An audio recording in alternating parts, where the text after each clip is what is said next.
दोस्तों नमस्कार। प्रखर आस्था देख रहे हैं आप। मैं हूं आपके साथ विमलेश शुक्ल।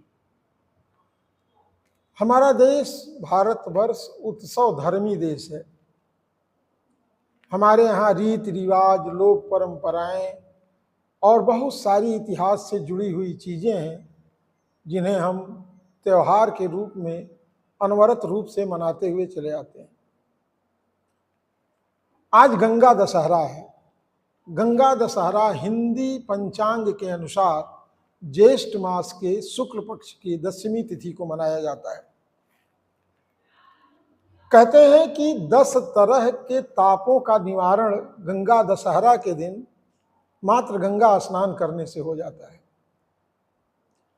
दरअसल गंगा दशहरा हम इसलिए मनाते हैं क्योंकि ज्येष्ठ मास के शुक्ल पक्ष की 10वीं तिथि को ही इस धरती पर मां गंगा का आगमन हुआ था, अवतरण हुआ था।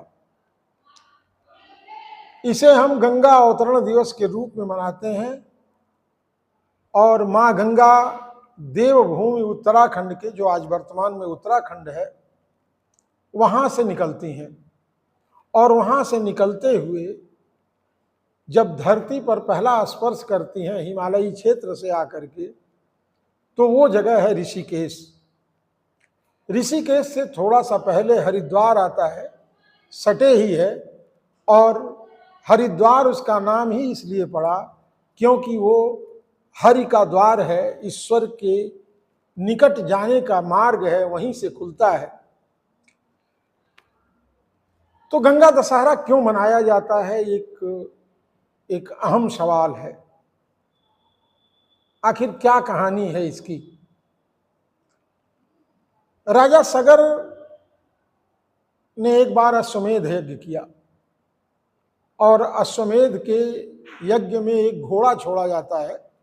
उसकी एक लंबी प्रक्रिया है। उस घोड़े को अगर कोई बांध लेता है तो उसे युद्ध करना पड़ता है, और घोड़ा अगर जहां तक चला जाता है वहां तक उस राजा का राज्य मान लिया जाता है। ये माना जाता है कि अश्वमेध का घोड़ा जहां जहां से गुजर जाता है वहां के लोग अश्वमेध यज्ञ के लिए जिन्होंने घोड़ा छोड़ा है उनके अधीन माने जाते हैं। दैव संयोग से वो अश्वमेध का घोड़ा कपिल मुनि के आश्रम में पहुंच गया और वहां जाकर के वो घोड़ा रुक गया। कुछ ईश्वरीय महिमा थी, गंगा के अवतरण की कहानी रही होगी, क्योंकि प्रभु जो करते हैं वो बहुत अद्भुत तरीके से करते हैं। तो राजा सगर के करीब 60,000 पुत्र थे। अब जब अश्वमेध का घोड़ा नहीं मिला तो बिना घोड़ा वापस आए यज्ञ नहीं शुरू हो सकता था। तो राजा सगर के 60,000 पुत्रों ने घोड़ा जो खो गया था उसकी खोज शुरू कर दी, और जब उनके पुत्र खोजते खोजते कपिल मुनि के आश्रम में गए तो घोड़ा वहां खड़ा मिला। अब राजा सगर के पुत्र ये भी बड़े बलवान तेजस्वी योद्धा थे। उनको लगा कि ये घोड़ा तो कपिल मुनि ने बांध रखा है या रोक रखा है, यानी वो राजा सगर के अधीन अपने आप को नहीं मानते हैं। तो इस भ्रम की स्थिति में राजा सगर के पुत्रों ने मुनि के आश्रम पर कुछ तोड़फोड़ करना चाहा, कुछ अनिष्ट करने की चाही। चूंकि मुनि ने तो घोड़ा बांधा नहीं था, उनको पता भी नहीं था कि अश्वमेध का घोड़ा है। तो सगर के पुत्रों का आक्रोश देकर के जब उन्होंने देखा तो इनके अंदर भी एक स्वाभाविक आक्रोश पैदा हुआ, और कपिल मुनि ने शाप दिया और उनके सगर के 60,000 पुत्र वहीं भस्म हो गए। उनकी जो भौतिक काया थी खत्म हो गई, जलकर राख हो गए। अब किसी कुनबे का अचानक समाप्त हो जाना एक बड़ी बात है। खैर, आगे चल करके राजा सगर के ही वंश में भगीरथ जी का जन्म हुआ। बड़े तपस्वी बड़े निष्ठावान ईश्वर के अनन्य भक्त, जब उनको अपने पूर्वजों के बारे में पता चला कि हमारे पूर्वजों में 60,000 हमारे पूर्वज कपिल मुनि के श्राप से भस्म हो गए हैं और उनको मोक्ष तक नहीं मिला है, तो उन्होंने संकल्प लिया कि इन लोगों को मैं मोक्ष दिलाऊंगा। अब मोक्ष के लिए समस्या थी, जो सामान्य रूप से और घटनाक्रम है, पिंडदान करना और सब करना, ये तो अलग चीजें हैं। लेकिन जहां उनके 100 जले थे, जहां वो भस्म हुए थे, उस मार्ग से उनको मोक्ष कैसे मिले? तो उसका एक ही रास्ता था कि स्वर्ग से मां गंगा का यहाँ आगमन हो और उनके जल से उस भूमि का सिंचन हो जाए जहां उनके शरीर की अस्थियां थीं, उनके शरीर के जो मांसपिंड थे जो जल करके राख हो गए थे, अगर उन शरीर के किसी भी अंश से गंगा का स्पर्श हो जाएगा, मां गंगा का स्पर्श हो जाएगा, तो इन्हें मोक्ष की प्राप्ति हो जाएगी। फिर भगीरथ जी ने तपस्या की और ब्रह्मा जी प्रसन्न हुए, तो उन्होंने कहा ठीक है, मैं गंगा जी को भेज दूंगा। लेकिन अब संकट आ गया कि गंगा जी के इस तेज प्रवाह को जो स्वर्ग से आएगा उसे रोकेगा कौन?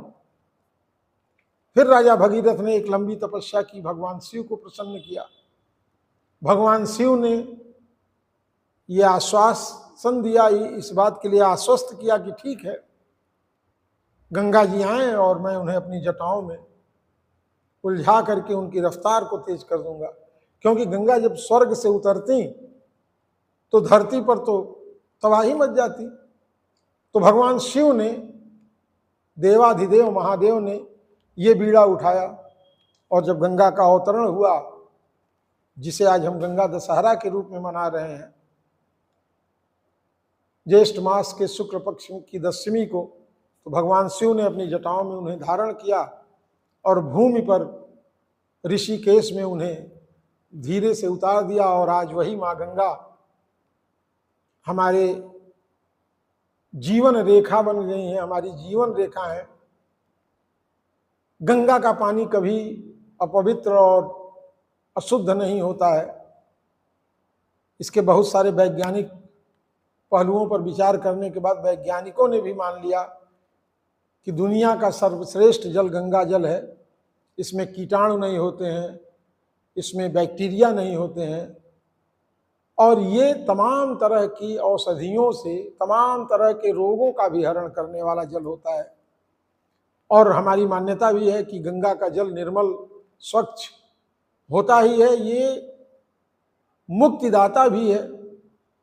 और आज भी गंगा के जो गंगा का मार्ग है, जहाँ से गंगोत्री से गंगा जी निकल करके आगे जाती हैं, गंगा के किनारे तमाम जगहों पर तमाम तरह के मेलों का आयोजन होता है, जिसमें एक प्रमुख प्रयागराज का माघ महीने का मेला है, माघ मेला जिसको कहते हैं। तो इस तरह से गंगा का अवतरण धरती पर हुआ और 10 तरह के पापों का शमन करने वाला ये दिन है, इसलिए दशहरा। गंगा का अवतरण हुआ और उसके बाद गंगा की ये शक्ति है कि आज के दिन, गंगा दशहरा के दिन, जो भी गंगा जी में स्नान करता है, दान पुण्य करता है, इसका अक्षय फल प्राप्त होता है, अक्षय पुण्य मिलता है। और गंगा जी में स्नान करने से 10 तरह के पापों और तापों का निवारण भी होता है। गंगा दशहरा के बारे में जानकारी आपको कैसी लगी, हमें कमेंट बॉक्स में बताइएगा। और इस तरह की तमाम जानकारियों के लिए आप हमसे जुड़े रहें। नमस्कार।